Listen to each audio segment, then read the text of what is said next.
ओम शांति। अव्यक्त महावाक्य है, मुरब्बी बच्चे बन अपनी स्टेज को योग युक्त व युक्ति युक्त बनाओ। 13/9/74 का है ये महावाक्य। मुरब्बी बच्चे बन अपनी स्टेज को योग युक्त व युक्ति युक्त बनाओ। निर्बल को बलवान बनाने वाले, सर्व आत्माओं के संस्कार व स्वभाव को श्रेष्ठ बनाने वाले ज्ञान सागर बाबा बोले, आज विशेष रूप से बाप किन लोगों से मिलने के लिए आए हुए हैं? आज विशेष रूप से बाप किन लोगों से मिलने के लिए आए हैं? आज का यह संगठन कौन सा संगठन है? बाप दादा इस संगठन को देखते और हर्षित होते हुए यही सबको टाइटल देते हैं कि यह बाप दादा के मुरब्बी बच्चों का संगठन है। बाबा क्या देते हैं सबको टाइटल कि यह बाप दादा के मुरब्बी बच्चों का संगठन है। मुरब्बी बच्चे जो होते हैं वह बाप के साथ कदम उठाते हुए और हर कार्य में सदा सहयोगी स्वतः ही बन जाते हैं। उन्हें बनना नहीं पड़ता और उन्हें बनने के लिए सोचना भी नहीं पड़ता। मुरब्बी बच्चा स्नेही होने के नाते सदा सहयोगी होता ही है। मुरब्बी बच्चों को ड्रामा अनुसार स्नेह का रिटर्न वरदान रूप में सहयोगी बनने का सहज ही प्राप्त होता रहता है। अगर यह वरदान स्वतः ही प्राप्त है तो समझो कि मैं मुरब्बी बच्चा हूँ। तो बाबा क्या कह रहे हैं कि मुरब्बी बच्चों को ड्रामा अनुसार स्नेह का रिटर्न वरदान रूप में सहयोगी बनने का सहज ही प्राप्त होता रहता है। अगर यह वरदान स्वतः ही प्राप्त है तो समझो कि मैं मुरब्बी बच्चा हूँ। मुरब्बी बच्चे की स्टेज सदा योग युक्त और युक्ति युक्त होती है। मुरब्बी बच्चा अर्थात बाप के समान सर्व गुणों का स्वरूप, जो बाप के गुण हैं उन गुणों को साकार करने वाला ही मुरब्बी बच्चा कहलाता है। यह ऐसा ही ग्रुप है और यह सर्विस के निमित्त बनी हुई जिम्मेवार आत्माएं हैं। यह तो सब कहेंगे कि सर्विस अर्थ निमित्त अर्थात बाप के गुणों को साकार करने के निमित्त इसको ही सर्विस कहा जाता है। बाकी ज्ञान को वर्णन करना यह तो कॉमन बात है, यह विशेष सर्विस नहीं है। सर्विस की विशेषता अर्थात बाप के सर्वगुणों का स्वरूप बनकर बाप का साक्षात्कार अपने स्वरूप द्वारा कराना, सुनना सुनाना, यह तो द्वापर युग से चला आ रहा है।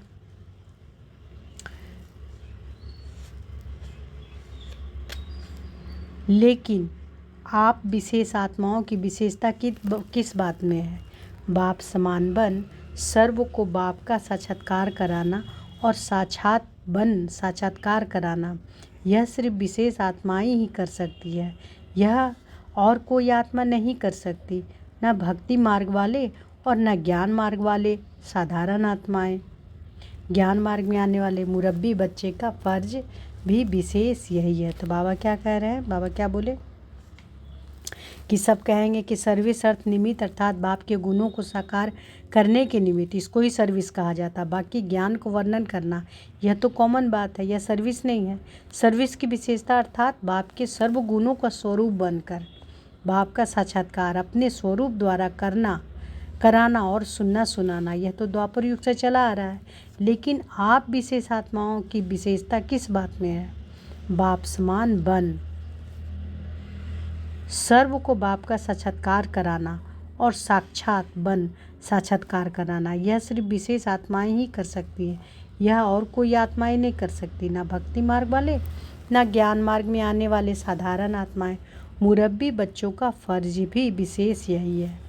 साधारण आत्माओं और विशेष आत्माओं में मुख्य कौन सी बात का अंतर होता है? कोई गुह्य अंतर सुनाओ।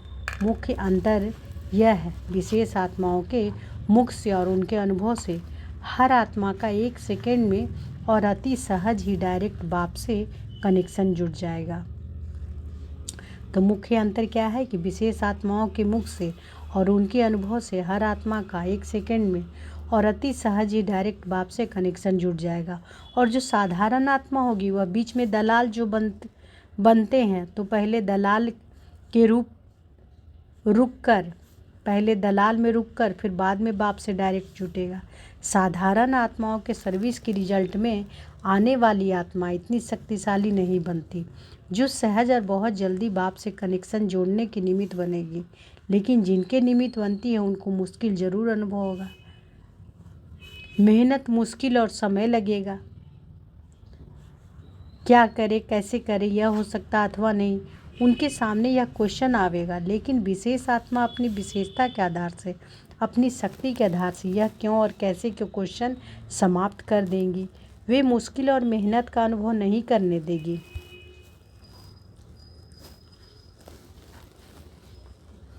तो बाबा क्या कह रहे हैं? बाबा कहते हैं विशेष आत्मा अपनी विशेषता के आधार से, अपनी शक्ति के आधार से यह क्यों और कैसे को क्वेश्चन समाप्त कर देंगी। वे मुश्किल और मेहनत का अनुभव नहीं करने देंगी। आने से ही हर एक अनुभव करेंगे कि यह तो मेरा गंवाया हुआ परिवार या भूला हुआ बाप मुझे फिर से मिल गया है।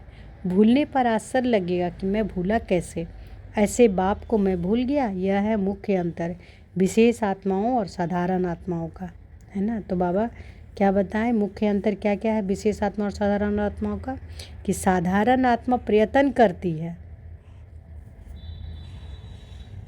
बाप से डायरेक्ट कनेक्शन जुड़ जाए, लेकिन आजकल की निर्बल आत्माओं को सिर्फ अपना बल नहीं चाहिए, क्योंकि वे सिर्फ ज्ञान और योग के आधार से नहीं चल पाते। उन्हों को निमित्त बनी हुई आत्माओं की शक्ति का सहयोग चाहिए, जिससे कि वह जंप दे सके। दिन प्रतिदिन आपके पास जो आत्माएं आएंगी वह अति निर्बल स्टेज वाली आएंगी। जैसे पहले ग्रुप में आप लोग निकले थे तो पहले ग्रुप की शक्ति हिम्मत, तो दूसरे ग्रुप की शक्ति हिम्मत और तीसरे ग्रुप की शक्ति हिम्मत में अंतर दिखाई देता है ना। ऐसे ही फिर नई नई आत्माएं जो अब निकल रही हैं उनकी शक्ति और हिम्मत में भी अंतर दिखाई देता है।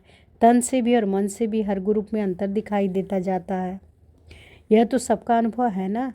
हिसाब से सोचो कि अब जो लास्ट की आत्माएं आएंगी वह क्या होंगी? अति निर्बल होंगी ना। तो ऐसी निर्बल आत्माओं को सिर्फ ज्ञान दे दिया, उन्हें कोर्स करा दिया या योग में बिठा दिया, वे इससे आगे नहीं बढ़ेंगी। अब तो निमित्त बनी हुई आत्माओं को अपनी प्राप्त की हुई शक्तियों के आधार से ही निर्बल आत्माओं को सहयोग देते हुए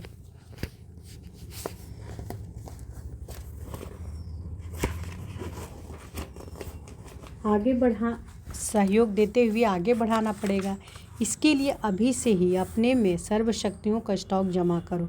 जैसे स्थूल भोजन का लंगर लगता है ना, ऐसे ही आपके पास शक्ति लेने का दृश्य बहुत जल्दी सामने आएगा। अर्थात आप लोगों को भी शक्ति देने का लंगर लगाना पड़ेगा। इसके लिए आपको अपने में पहले से स्टॉक जमा करना पड़ेगा। जो गायन है द्रौपदी के देगड़े का, द्रौपदियाँ तो आप सब हो ना। द्रौपदी अर्थात यज्ञ माता का देगड़ा दोनों बातों में प्रसिद्ध है। एक तो स्थूल साधनों में कोई कमी नहीं और दूसरे सर्वशक्तियों की कोई कमी नहीं। सर्व शक्तियों से संपन्न देगड़ा कब खाली नहीं होता। फल कितने भी आ जाए, कितना बड़ा लंगर लग जाए, कोई भूखा नहीं जा सकता। आगे चलकर जब प्रकृति का प्रकोप होंगे और आपदाएं आवेंगी तब सबका पेट भरने के लिए कौन सी चीज़ काम आएंगी? उस समय सबके अंदर कौन सी भूख होंगी? अन्न की कमी या धन की? तब तो शांति और सुख की भूख होगी, क्योंकि प्राकृतिक आपदाओं के कारण धन होते हुए भी धन काम में नहीं आएगा, साधन होते हुए भी साधन द्वारा प्राप्ति नहीं हो सकेगी।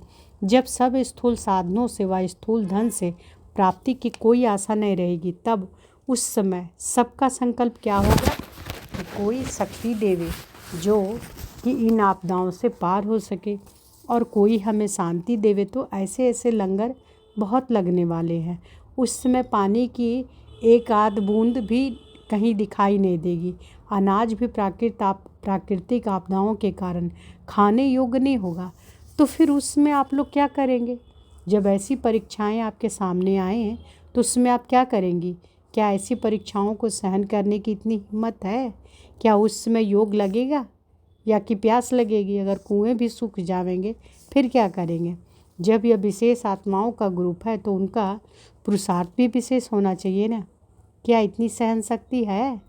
यह क्यों नहीं समझते? जैसा कि गायन है, चारों ओर आग लगी हुई थी लेकिन भट्टी में पड़े हुए पुंगरे ऐसे ही सेफ रहे, जो कि उनको सेक तक नहीं आया। आप उस निश्चय से क्यों नहीं कहते? अगर योग युक्त हैं तो भल नज़दीक वाले स्थान पर नुकसान भी होगा, पानी आ जाएगा, लेकिन बाप द्वारा जो निमित्त बने हुए स्थान है वह सेफ रह जाएंगे यदि अपनी गफलत नहीं है तो। अगर अभी तक कहीं भी नुकसान हुआ तो वह अपनी बुद्धि की जजमेंट की कमज़ोरी के कारण लेकिन अगर महारथी विशाल बुद्धि वाले और सर्व शक्तियों को वरदान प्राप्त करने वाले किसी भी स्थान में रहते हैं तो वहाँ सूली से कांटा बन जाता है, अर्थात वे सेफ रह जाते हैं। कैसा भी समय हो, यदि शक्तियों का स्टॉक जमा होगा तो शक्तियाँ आपकी प्रकृति को दासी जरूर बनावेंगी, अर्थात साधन स्वतः जरूर प्राप्त होंगी। शुरू में अखबार में निकाला गया था ओम मंडली is the richest in the world, तो यही बात फिर अंत में सबके मुख से निकलेगी। लेकिन यह अटेंशन जरूर रखना कि अगर किसी भी शक्ति की कमी होगी तो कहीं ना कहीं धोखा खाने का भी अनुभव होगा।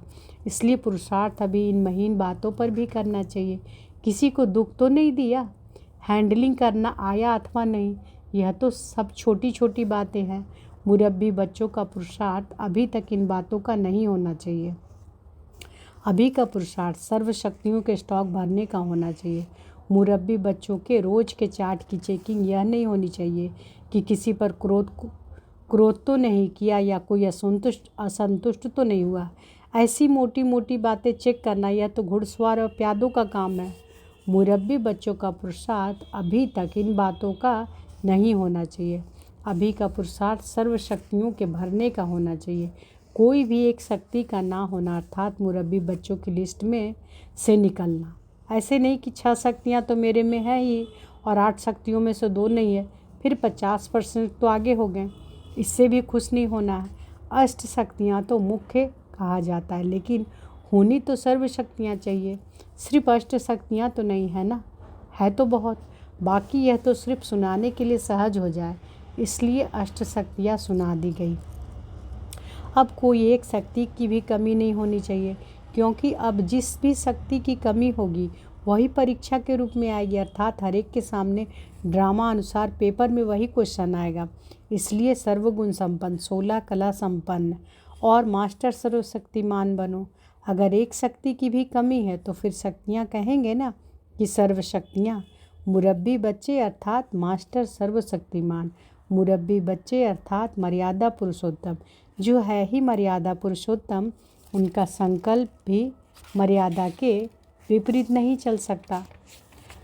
जब आप लोगों की चलन को मर्यादा व ईश्वरीय नियम समझ पर चलते हैं तो आप लोग भी मर्यादा पुरुषोत्तम हुए ना। तो बाबा क्या कहे कि जब आप लोगों की चलन को मर्यादा व ईश्वरीय नियम समझ पर चलते तो आप लोग भी मर्यादा पुरुषोत्तम हुए ना।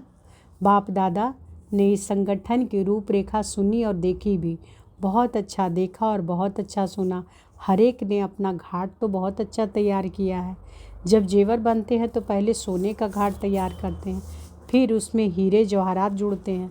तो जेवर तो बहुत अच्छे अच्छे ज्वेलर्स ने तैयार किए, डिजाइन भी बहुत अच्छे बनाए, लेकिन उसमें जो रत्न जड़ने हैं वह अभी तक नहीं जड़े। वह जड़ित तब होंगे जब प्लान को प्रैक्टिकल में लावेंगे। जेवर अच्छे तैयार किए हैं, अर्थात प्लान अच्छे बनाए हैं, यानी उदाहरण दे रहे हैं बाबा, है ना, कि जेवर तो अच्छे बनाए हैं लेकिन उस डिजाइन भी अच्छे बनाए हैं, लेकिन उसमें जो होता है ना रत्न जड़ने, वो अभी तक नहीं जड़े।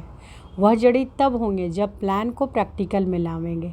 जेवर अच्छे तैयार किए अर्थात प्लान अच्छे बनाए हैं, है ना। जेवर अच्छे तैयार किए अर्थात बाबा क्या बोल रहे हैं कि प्लान अच्छा बनाए। अब यह देखना है कि हर एक कितने अमूल्य हीरो से अपने को अर्थात जेवरों को श्रेष्ठ बनाते हैं। अभी वह रिजल्ट देखेंगे। नॉलेजफुल तो बने हो, लेकिन समय के अनुसार अब आवश्यकता है पावरफुल बनने की। नॉलेजफुल के तो जेवर तैयार किए हैं और अब पावरफुल के नग तैयार करके लगाने बाकी हैं। घेराव अच्छा डाला है, 1-2 के हाथ में हाथ मिलाया है, तब तो घेराव हुआ है ना। अभी आगे क्या करना है? यदि कभी भी हाथ मिलाने वाले हाथ कमज़ोर हो जाए, वह थक जाए, तो भी उसको कमज़ोर बनने नहीं देना। वैसे थके हुए हाथ को भी अथक बनाता, तभी सफलता होगी। इस संगठन की सफलता सिर्फ स्वयं को बनाने में नहीं, अपितु संगठन को मजबूत करना, सर्व साथियों को उमंग व उत्साह में लाना, यह है इस संगठन की सफलता। जब दूसरे की कमी को अपनी कमी समझेंगे तभी संगठन को सफल बना सकेंगे। तो बाबा क्या कहते हैं कि जब दूसरे की कमी को अपनी कमी समझेंगे तभी संगठन को सफल बना सकेंगे। एक की कमी को, थकावट व कमजोरी को देखते हुए स्वयं को ऐसे ही संग की लहर में नहीं लाना है। फलानी ऐसे करती है तो फिर मैं भी कर लूँ, फलानी ने किया, यदि मैंने भी किया तो क्या हुआ। यह संकल्प स्वप्न तक भी नहीं आने देना, तब समझो कि सफलता है। मधुबन निवासी भी लकी है। मधुबन निवासियों की रिजल्ट उमंग, उत्साह और अथकपन में अच्छी है। बाकी आगे के लिए भी और माया प्रूफ बनो। जैसे वाटर प्रूफ होता है ना, ऐसे ही मधुबन निवासियों को माया प्रूफ बनना है, समझा। ऐसे स्वयं को और सर्व आत्माओं को शक्तिशाली बनाने वाले, निर्बल को बलवान बनाने वाले, संगठन में दूसरे की कमी को स्वयं की कमी समझकर मिटाने वाले, सर्व शक्तियों के भंडार, मास्टर सर्वशक्तिमान, सदा स्वयं से और सर्व से संतुष्ट रहने वाले, संतुष्ट मनिया, बाप दादा और सर्व के दिल पर विजय प्राप्त करने वाले, अर्थात सर्व आत्माओं के संस्कार और स्वभाव को बाप समान बनाने वाले, ऐसे विजयी रत्नों को बाप दादा का याद प्यार, गुड नाइट और नमस्ते। तो मुरली का सार क्या है? पहला, मुरब्बी बच्चे स्नेही होने के नाते बाप के हर कार्य में सहयोगी और बाप के सर्वगुणों और शक्तियों को साकार करने वाले होते हैं।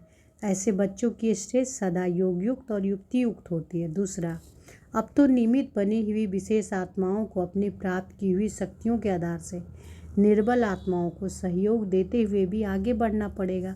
इसके लिए अभी से ही अपने में सर्वशक्तियों का स्टॉक जमा करो। तीसरा, अगर महारथी, विशाल बुद्धि वाले और सर्व शक्तियों को वरदान प्राप्त करने वाले किसी भी स्थान में रहते हैं तो उनके लिए सूली से कांटा बन जाता है, अर्थात विपत्ति व परीक्षाओं के समय वे सुरक्षित रहते हैं। चौथा, जब दूसरे की कमी को अपनी कमी समझते हैं तभी संगठन को मजबूत और सफल बना सकेंगे। ओम शांति।